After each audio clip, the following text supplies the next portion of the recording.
Another question from the woman's perspective: should I wait for the man to make the first move? This is a common enough question, especially in Christian circles. I actually wrote a whole chapter about this very question in my book, Back to the Basics of Love. But the short and sweet answer is no. A woman does not have to let the man make the first move. That's a completely farcical rule of thumb. Actually, I'm a firm believer that the vast majority of successful relationships and marriages were, at least at the very first, initiated by the woman in some way or other, even if the man doesn't realize it. Actually, there's a whole book of the Bible dedicated to a woman who did just this. The book of Ruth, right? The whole book is about the story of Ruth and Boaz, and how Ruth was interested in the man, and so she and her mother-in-law got together and devised a plan to make sure that Boaz knew Ruth was interested in him.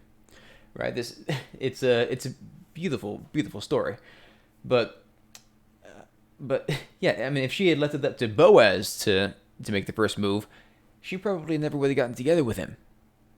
Right? So that's a pretty big deal. So at the very least, a woman should feel absolutely comfortable, at the very least, initiating first contact. She doesn't have to approach the man, but she can at least give the man she's interested in a green light.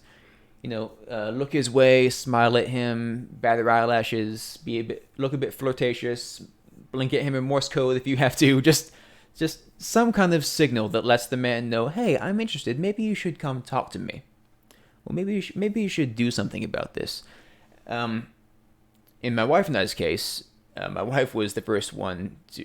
When my wife and I met, my wife was the first one to approach me. She actually walked up to me and introduced herself.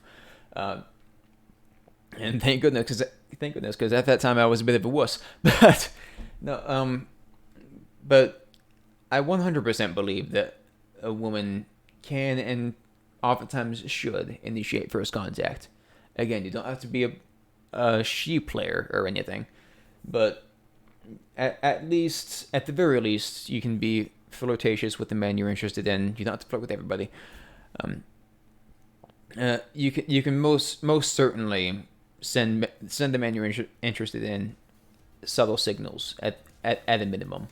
There is absolutely nothing wrong with this. That's how the game is played. You have a flirtatious back and forth. A woman starts flirting with the man, then she pulls back a little bit, plays hard to get. It's a fun little game.